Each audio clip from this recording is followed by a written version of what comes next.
Hello world, Shelly here, and it's time for another episode of Foundation Fest, and today I am checking out from Kosas the BB Burst Tinted Gel Cream. Retails for $38 for 1 fluid ounce or 30 milliliters of a product. Comes in 24 shades by my count. I've got this in shade 13, Light Cool. I picked this up at Sephora where I was able to swatch it in person for once because I made the big old hour-long trek out to Charlottesville, where my closest Sephora is. This is described as a clean tinted gel cream that's a fresh take on tinted moisturizer. It delivers a refreshing burst of active skincare, light, buildable coverage, and a smooth, hydrated, natural finish. I'm looking through the ingredients here. It's got copper peptides. I like copper and I like peptides, supporting collagen to visibly plump and firm. It's got some hydrating things, some zinc to soothe sensitive skin and redness. Does not look like your typical... I'm not seeing silicones right off the bat. I was going to say your typical silicone-based foundation. It's squalane is up there. Middle of the road in terms of the ingredient list. We've got some natural extracts in here. Yeah, this one looks a little different than the norm, which is good to see. The packaging, of course, in true Kosas fashion. Makeup for skincare freaks. Yeah, I'm a skincare freak. All right, let's take a look at shade 13, swatched against a few others in my collection. Swatch time. First up is today's foundation from Kosas, the BB Burst Tinted Gel Cream in shade 13, Light Cool. Second, I've got from Estee Lauder, the Double Wear Stay in Place in 1C1 Cool Bone. Third up is MAC Studio Sculpt in NW15. And last I've got from Wet n Wild, the Tinted Hydrator in Fair. I've already cleansed, moisturized, and sunscreened this 49-year-old face. I'm not wearing any primer today. We're going for light makeup. It is another 95-degree day outside with super humidity, and I gotta go out in the world today.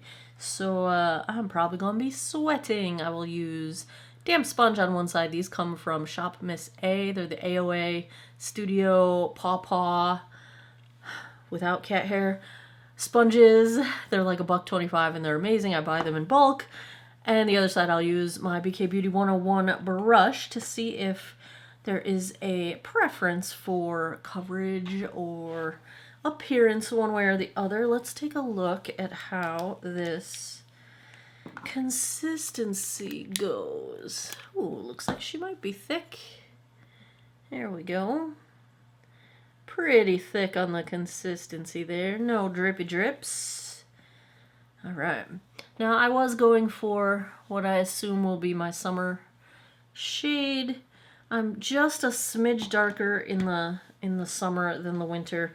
Mainly because I'm terrible at putting sunscreen on my arms. I'm trying to get better. I wear sunscreen on my face every single day. Like every single day. But I'm bad about putting it on my arms, which sucks because I have tattoos, and UV degrades the color in the inks, and yeah, so I need to get better at that.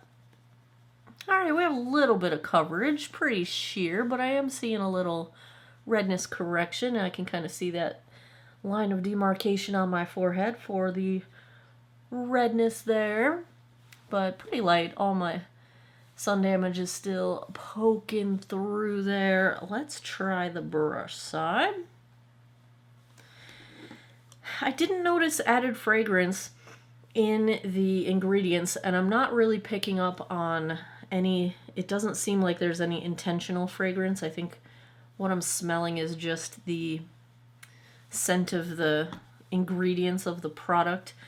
That's one thing I always like to let you know, that when I say something's fragrance-free, it doesn't mean it doesn't smell like something. It means there's no added fragrance ingredients, that generic word fragrance in the ingredients that is this undefined, usually synthetic fragrance oil situation. So just because something's fragrance-free, which we like because we don't want additional sensitizers on our skin, doesn't mean it won't smell like something. It's still likely to smell like the ingredients that it's made of. which is kind of why a lot of places add synthetic fragrance, because they don't want you to smell it, because it usually doesn't necessarily always smell bad, but it usually just doesn't smell great. If you get my bakuchiol cream, you will notice it kind of just smells a little bit nutty, because I don't put added fragrance in it, because I don't want added fragrance on my face if I can avoid it.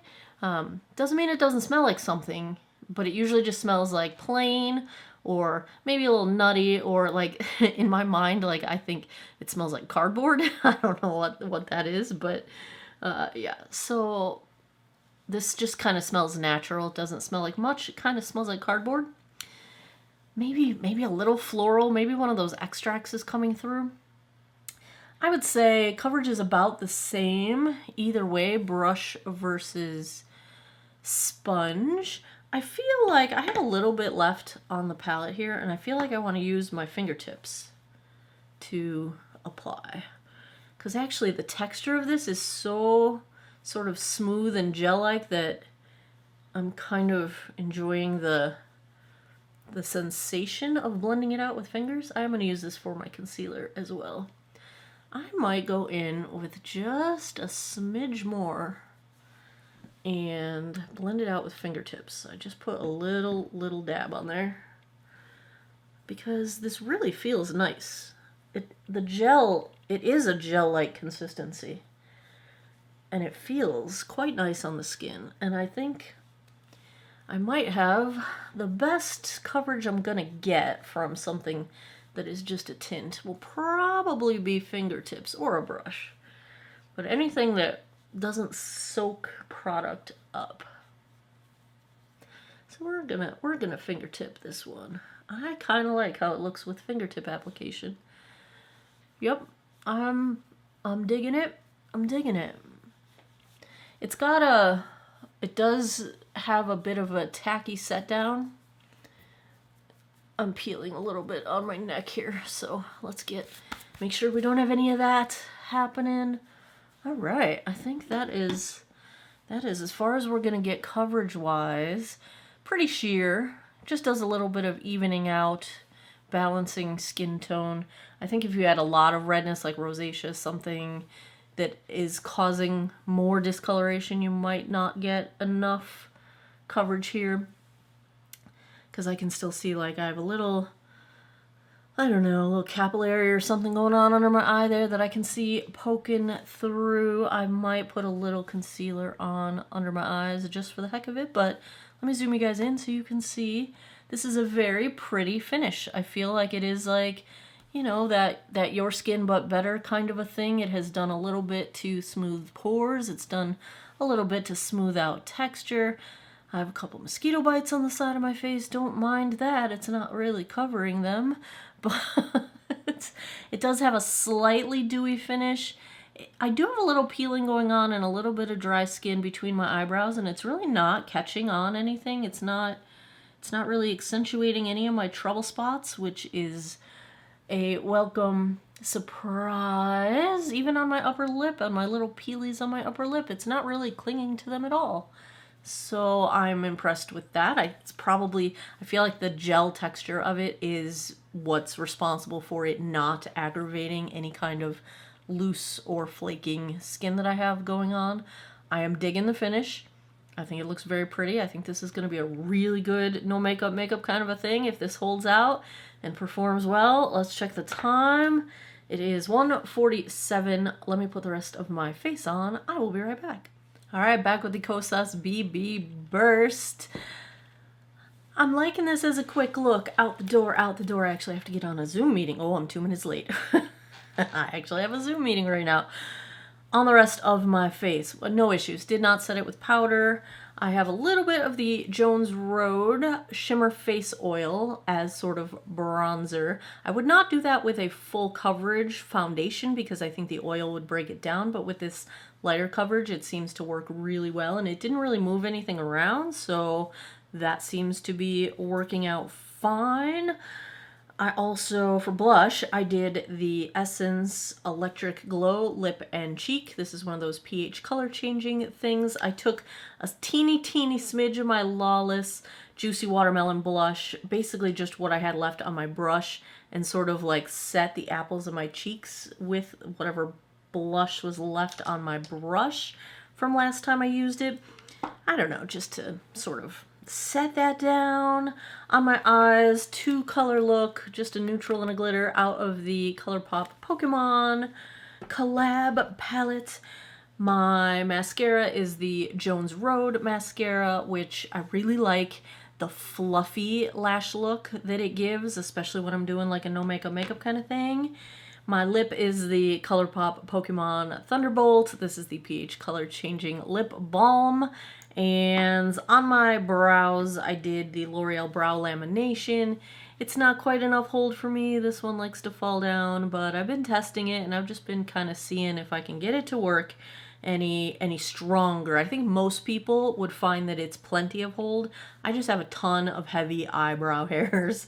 So I prefer the Maybelline Super Lock or the e.l.f. Brow Lift, but I've been testing this one. It's okay. It doesn't hold them up as well as the other ones. Oh, and the Essence Tight Lined with the Stay and Play gel liner. So that is what I'm wearing. I'm gonna go hop on my Zoom meeting. No sandwich today. I ate half my body weight in cherries because it's like the 5 minutes of the year when you can get cherries in season, and I love them and they're my favorite thing, and I ate a lot of them. So we don't need a sandwich today. We got lots of cherries. But I'm gonna go hop on Zoom. I will come back later with a daylight check-in, and then I will come back tonight, give you guys my final thoughts. Hello, it is 7:33 p.m. I'm gonna miss when we can come out and have daylight check-ins and it's still bright out at 7. Here we are with the Kosas BB cream. I forget the name of it already, but it looks really cute, I think, considering, what are we, like 6 hours in at this point? This is like a super nice no makeup look.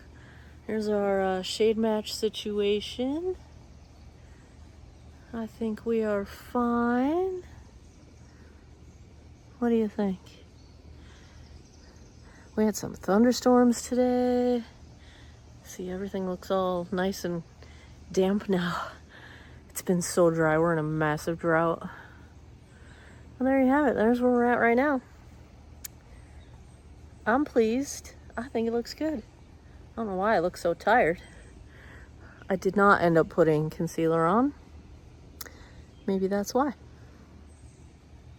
But I'll be back tonight and we'll wrap this one up. 10:43 p.m. That puts us right around the 9-hour mark. Let's take a look at how the Kosas BB Burst held up. I'm gonna say right off the bat, super comfortable. Did not think about my makeup all day long. Feels totally hydrating, like feels really, really good. And the more I thought about this throughout the day, it just felt really nice applying it. So I just really have a good, it's just a feel good kind of a product. In the whole wearing experience, at this point in the day, I would say it is probably about as far as it's gonna go. It is degrading incredibly gracefully, but it's kind of just disappearing. I don't think there's much coverage left, although, you know, the light amount of blush bronzer that I had on is still apparent. Nothing has really moved around. Nothing's clinging anyplace strange. You know, if you don't need a lot of coverage and you're just going for like a base of a no makeup kind of a thing, I think it's beautiful. Let me zoom you guys in so you can see what I can see. Yeah, it's just nice. You know, I've lost coverage. I did have to blow my nose. Surprise. What else is new? What's the over-under on Shelly having to blow her nose in a review day? Yeah, always. But, you know, I can see some redness coming through on my chin and obviously on my nose, but most of that was because I had to blow my nose. But generally speaking, I think the blurring of pores and texture is still happening. I think it really just comes down to some coverage has vanished, but it's not a high coverage product to begin with, so it's really not obvious that any of that's even happening. It's super comfortable. It's really pretty. It's got a nice dewy finish, but it's not over the top. Like, I don't feel like a disco ball like I might have felt in a recent review. Hello, Ziva. Did you like this foundation? Oh, I know. You just want me to pet you. But my hand is over here. So, yeah. So what do you guys think? I think it looks nice. If I had to give a grade to the Kosas BB Burst, clean ingredients, I like the brand. Their facial products actually tend to work pretty well for me. If I had to give a grade, I gotta give it an A. It's lovely. It's lovely and it feels nice. It's nice to apply. It's nice to wear. I think it's fine for dry skin, absolutely fine hydrating wise. I think it's fine for maturing skin. It's not moving around. It didn't settle into lines. I think we got a winner. Good for those no makeup days. There you have it. Another episode of Foundation Fest is in the books. If you like foundation reviews, if you had fun with this one, give me a thumbs up down below. Let me know in the comments. What should I review next? I actually have a ton of things I need to review because I've been to Sephora. I've been to Ulta. I just did a CVS order. I got and Prime Day. I got Amazon stuff coming. I got lots of stuff. I got lots of foundations especially. It's my favorite time of year. It's most exciting. Hit me up over on Patreon. If you missed, that's where I had all of my Amazon Prime Day recommendations, all that stuff, behind the scenes, sales, discounts, things I find along the way. I put them all over on Patreon. And as always, thanks a lot for taking some time out of your day to geek out over makeup with me. I appreciate your time, and I hope you guys all have an awesome day or night wherever you are in the world. Take care of each other. Bye-bye. Right, Ziva? She waits for this the whole time. She waits for this so she can climb on me. This is what happens after I turn the camera off, y'all. This is what happens.